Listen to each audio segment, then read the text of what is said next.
Hi, I'm Lee. Welcome to the channel. I hope you're having a lovely day. I'm a short, overweight, middle-aged white dude. I've got thinning brown hair, black glasses. I'm wearing dark grey trousers. I'm sitting in my Tesla Model Y, and I'm wearing a red shirt with a yellow lightning bolt down the middle. And that's because in this video, I'd like to try and tell you about charging an electric car when you're not at home.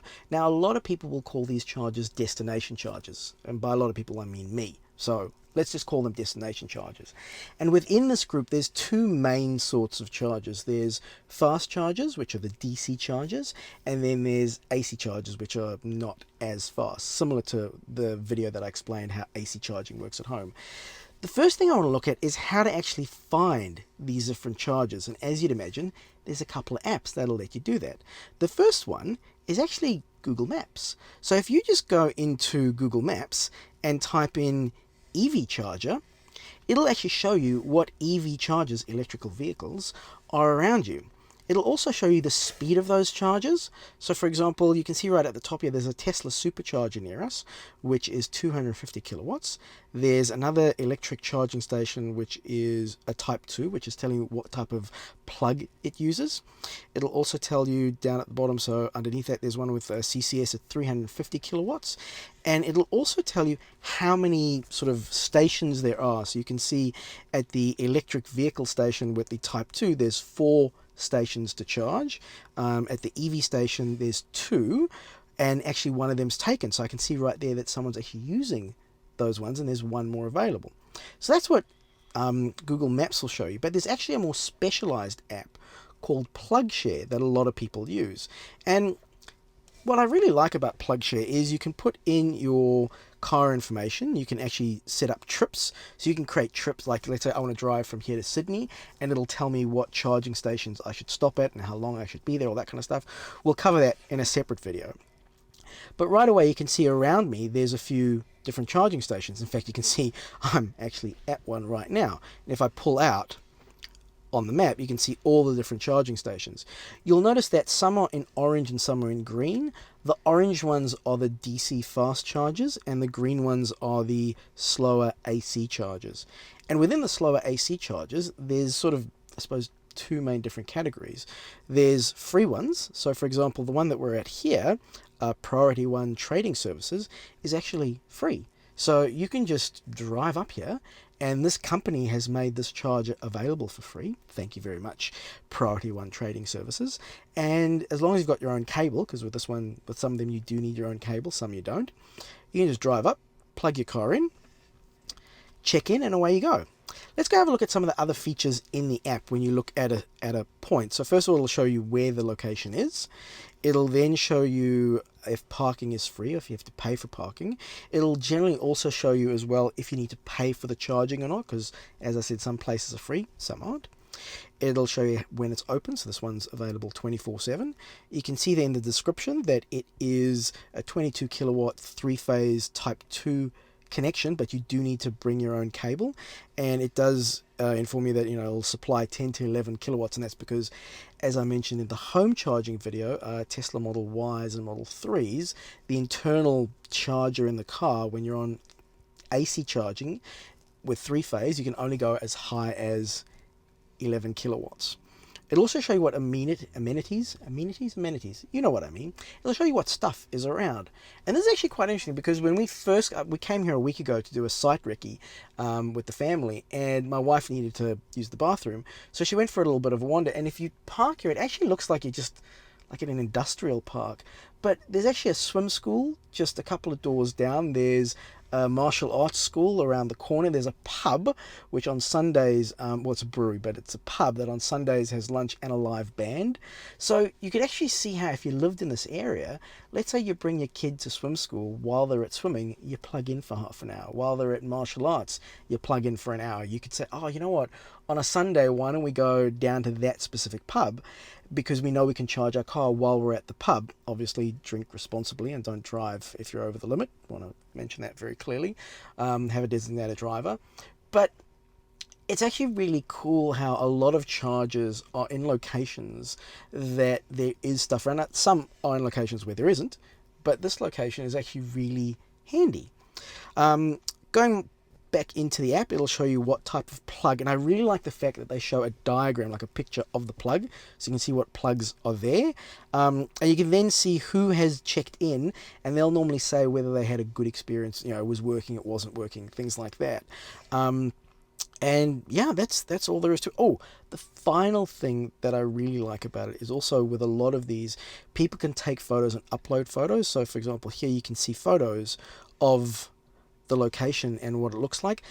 The reason why that's really useful is because with a lot of places, the map will show you where the charger is, but then when you get to the location, it might be in a giant parking lot, and some places are signed really well, some places not signed so well.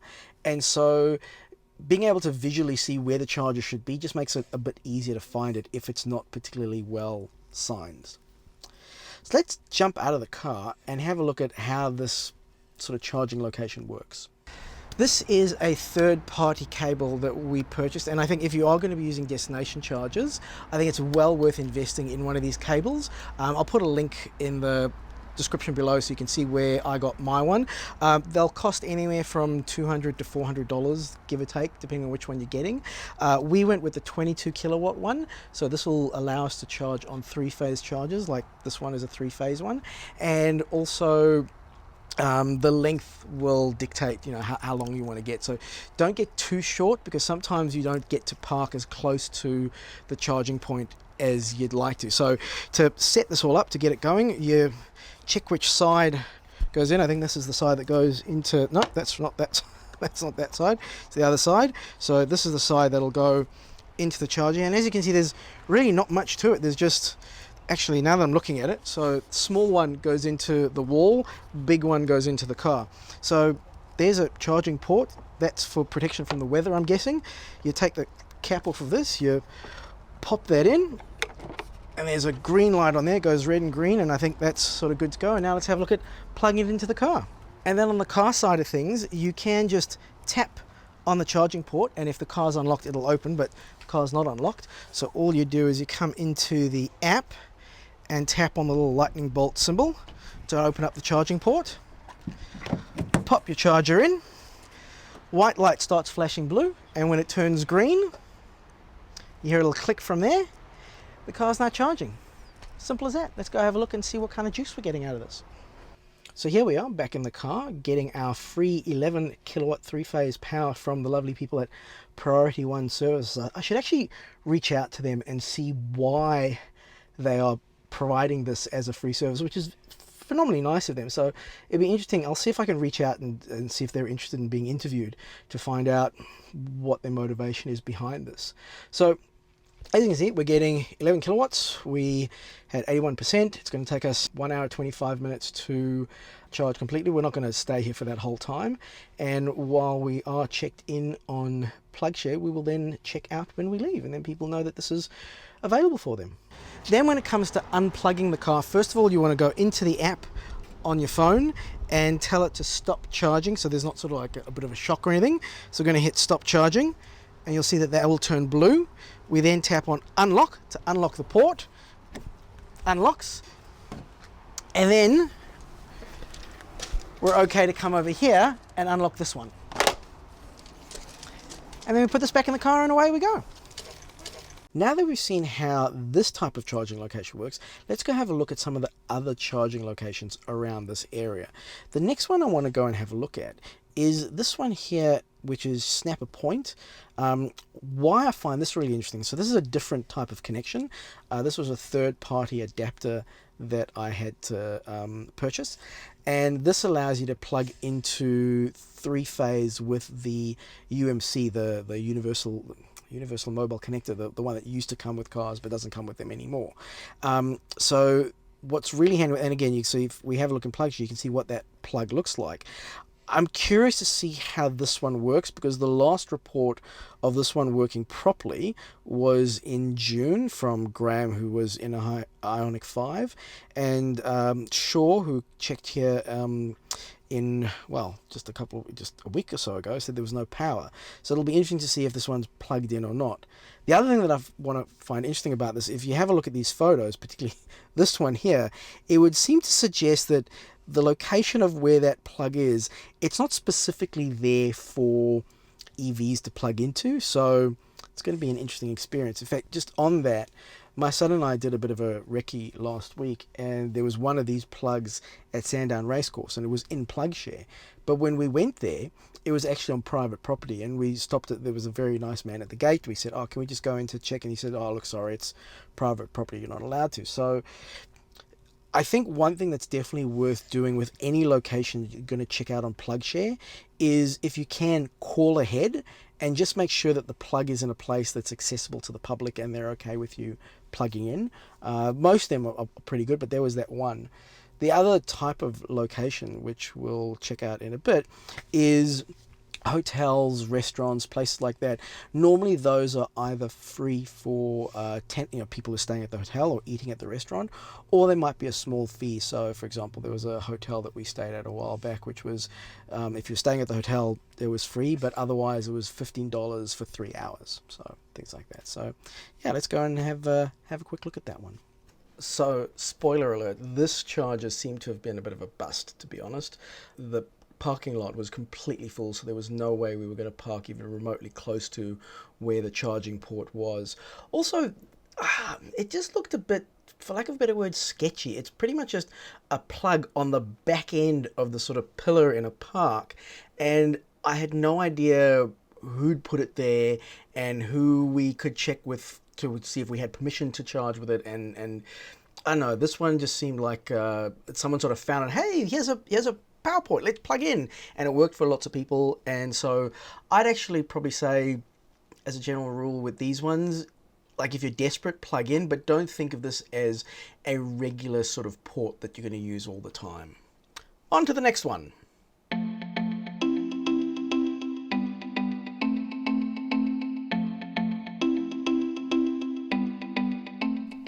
Now let's go have a look at another type of free charger, but this is more of a dedicated charging station that's been set up in like a shop's parking lot or something like that. Now, whilst this is a free charger, the same as other chargers we've looked at, this is slightly different because this is a dedicated sort of charging station, as opposed to just something that someone's installed on their business place or something like that. Now there's two main companies that install charging stations in Australia, well, three if you count Tesla, but non-Tesla ones, there's mainly ChargeFox, which is this one, or EV, and you can download apps that they have. You set up an account, you put in your credit card details, and that's how you pay. You can also order RFID cards. They're like little credit cards that you just sort of use for tap, and you can see here on this one, that's where you would tap this card. I definitely recommend ordering those cards and just having them in the car in case you get to a charging station and you can't get cell coverage or something like that, because you do need to activate this charger. And that's something that actually, this could be a better design, because if you have a look at this charger, there's not really any instructions. There's a little flap here, so you can see that's where the charger goes in. There's a green button, which we're going to assume means go, and there's a stop button, which, well, means stop. But watch what happens when I plug this into my car, as if I'm just sort of going to use it. So, little plug goes in here. Big plug goes into the car. And as usual, my car's locked, so I'm going to use the app to unlock my car. And then I'm just going to tap on here to open the charge port, plug it in, push the green button, it goes beep, and then nothing happens. And this is why I think there should be some sort of instructions on these things. If anyone's from ChargeFox is watching, instructions would be nice. So there's two ways to activate it, because you have to activate it to get it to actually work. If I could get my card from inside the car, I could just tap the card, or I can use the app. So I'm going to just jump into the ChargeFox app here. A handy thing of this is you can see right away that it sees this charging point that we're at. So you can see that on the map, it's right here. And as soon as we tap on that point, it shows us, right, well, this is in the Bunnings China, it shows the address, shows that it's charging up to 22 kilowatts, and it's a type 2 and it's free. So again, there's nothing on here that tells me this is free, but I knew that from looking in the PlugShare app. Tap on details, it tells us that there's 2 ports, so you can unlock 1 or 2. We can, at least this is well labeled. I can see that I'm plugged into port B, so I tap on unlock. And then it says preparing charging station, and now the green button is flashing green, so I push that and now it's actually going to start charging. So look, it's not a big deal, it's a little bit of a process, but I think it would be nice even just to have, you know, little diagrams or something just to step people through the steps of actually setting this up and getting it going. And you can see now I've been sort of talking my way because I'm trying to stall for time. It still hasn't actually started charging. This is one thing to be aware of, that you might be used to your home charger that you plug in and whoosh, it's, you know, up and running right away. This does take a minute. Oh, there we go. So it's up and charging now, and yeah, it'll show us how much time has elapsed, how much we've consumed, and again, to unplug it when we do need to, we'd have to come here and push the stop button. Let's have a quick look inside the car and see how that charging's going. And we're getting the usual 11 kilowatts that we all know and love, and now let's go and have a look at how we unplug the car. So because this charger actually interacts with the ChargeFox app, it's a good idea to either come onto here where there's the red button and push stop, or you can do that on the app. So first of all, I'm going to show you how that would do it on the app, because when pushing a red button, you can work that one out for yourself. So if we go into the ChargeFox app, we can see here that our car has been charging for some time, and all we're going to do is we're going to push on stop charging. We should hear some clicks from over there, and now that that's clicked, and it shows us that we charged for 33 minutes, we consumed 6 kilowatt hours, it was free. We can close that on the app, and now we can come over and it's flashing green. Just pull the charger out of there, and you'll notice that if I try and pull it out of my car, it's not going to come out. That's because I need to go into the app on my Tesla app and unlock it from there. So I just go into Tesla app, and you can see down there on the bottom right underneath the charging information, you can say unlock port. But I want to show you a manual way to do it, because what if you tried to unlock the port and that didn't work? Because there's actually under here in the car a little latch that allows you to manually unlock the port if this doesn't work by trying to do it with the app. So if we just open the boot, and if I put my hand back here in this corner, I can feel a little sort of hole in there, and then if I put my finger through that, I can feel like just like a little material kind of lever. It's like a little hook kind of thing. Just pull that down, and that will manually unlock that, he says confidently. I heard some beeping, so it definitely wasn't happy about what I was doing. Let's just try that again. There we go. And it would have been better if that had worked the first time, but we'll live with it.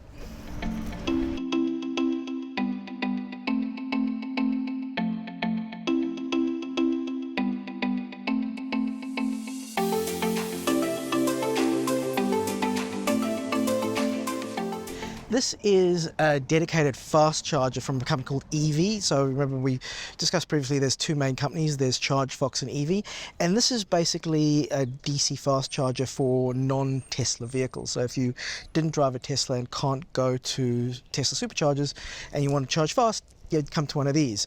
You can also use this if you do have a Tesla, so that's a really nice thing about having a Tesla, is you could use both. Now, one thing that I really like about this charging setup is it's got 2 plugs. So this is, I think it's called a CHAdeMO plug. So this is for, I think, like older Leafs and some older cars. And then you've got the DC fast charger for the Teslas and the other ones that use the Type 2 DC fast charger plug. Just little things that I like about this is the fact that you've got a picture of the plug on either side. So it's really easy to tell which plug you need to use. Now, I could use the app to activate this charger the same way that we did with the ChargeFox app, but what's really cool is if you have gotten the RFID card, you can use this. So all you do is you take this out, open the charge port on your car, plug it in, and then just use the RFID card, and it shows you there, use the app or the RFID card. I use the RFID card.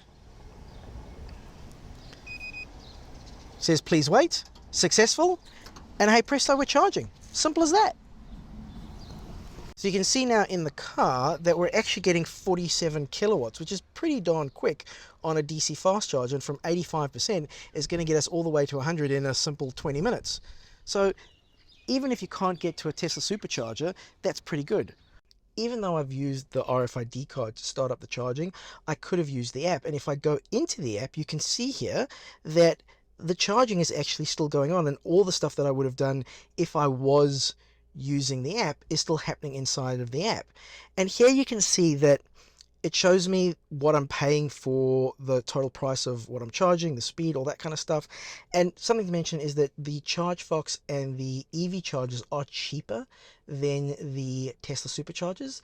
The Tesla Superchargers, I think, are about 60 to 69 cents, depending on the time of day. I don't know what it is, it's some random thing. And the ChargeFox and EV chargers at the time of recording are normally about 40 cents per kilowatt. And if you're a member of a like NRMA or RACV, you only get charged 30 cents per kilowatt. So yeah, quite reasonable for the charging at a DC fast charger for EV or ChargeFox. Probably the quickest and easiest way to disconnect one of these chargers from your car is to use the Tesla app. So simply go into the Tesla app, tap on stop charging on the bottom left hand side there. You'll then actually see a notification come through from the EV app to confirm that the charging session is stopped, and then tap on the unlock charge port next to where it said stop charging, and that will unlock the charge port, and then you can pull the charger out and pop it back into the station. You can also see on the station here there's a confirmation that the charging session is over. I really like that this charging station is very well signposted. You can see here that it's specifically for EV parking, and it's very easy to understand sort of where you need to park, how you need to park, and only EVs should be parking in these spots. Now let's have a look at the Tesla Superchargers, and as you might imagine, these are the most integrated into the Tesla system. So just here on the navigation of the car, if I type in Sydney, for example, and I say I want to drive to Sydney from where I am here, it's going to show me the navigation from here to Sydney, and it'll also tell me all the superchargers that I need to stop at along the way, and what percentage I need to be at, how long I need to charge, all that sort of stuff. But I want to find a supercharger near to me. So if I just type in Supercharger, you can see that there's one just 2.6 kilometers from where we are. How convenient. So if I tap on that, it'll show me directions to there, and you can even see more information. So if I tap on the actual supercharger, it'll show me the busy times, the price per kilowatt, and all that sort of information, what amenities are around. And now it's going to navigate to that supercharger. Now the really cool thing is that the battery charges at the optimum level when it's at about 45 degrees Celsius, I think. And what this car will do is that as we're driving towards the supercharger, it'll actually start what's called preconditioning, which is warming the battery up or cooling it down if it needs to cool down, so that it's at the optimum temperature for charging when we arrive at the supercharger, so that we're going to charge at the fastest rate possible. So let's get going and go have a look at what that works out when we get there. So we're here at the supercharger, and as you'll see, there's really not a lot to it. You pull the charger out, you'll see at the top here, this looks like the usual Type 2 that we're used to, and this bottom bit says that it's DC, so this is the fast charger. It's got a button like your home connector would have. You push the button, port opens, you plug it in, you wait for it to turn green, and you're charging. It's as simple as that. Let's jump in the car and have a look what kind of speeds we're getting out of the supercharger. Now, even though this is a 250 kilowatt charger, you can't really expect to be charging at 250 kilowatts a lot of the times. It will depend on the speed of the charger in your car, as we've discussed in a couple of other videos, but also it'll depend on where the charge of your battery is. So we're at 90%, and because we're between that 80 to 100%, we're not going to charge as fast as if we were between 20 and 80%, which is where the battery charges the fastest. Even having said that, we're still getting 500 kilometers an hour put into the car, and we're going to go from 90 to 100 in 10 minutes, which is pretty darn good. You'll also see down here at the bottom in the center of the screen in the charging window, it actually shows us how much we're paying for the charger as we're going through the session. So that's a really nice thing to see. And that's pretty much all you need to know about the superchargers for Tesla. The last thing you need to know though is that there is a charge if you stay over 100%, and that's actually a good thing, because I think you get a grace period of like half an hour or 15 minutes. I'd have to check that. But then if you get to 100% and you just leave the car sitting there, you're actually going to get charged a fine because you're using up the charging station that someone else could use. In fact, I think generally the sort of rule of thumb is if you don't need to go above 80% at any charging location, get to 80 and then move on so that someone else can use the charge, because they might need it a bit more than you do. But if no one's there and you're going over 80, I think that's fine.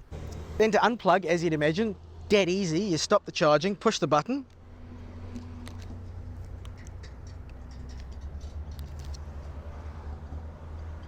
Maybe we won't film this, but there we go. What is wrong with me? So that covers the charging destination video. I hope this has been helpful for you. I hope you found it instructive, a little bit entertaining perhaps. Thank you very much for watching. Please like and subscribe, as we always say. If you've already subscribed, thank you so much for your support, and we'll catch you on the next one. Happy and safe driving.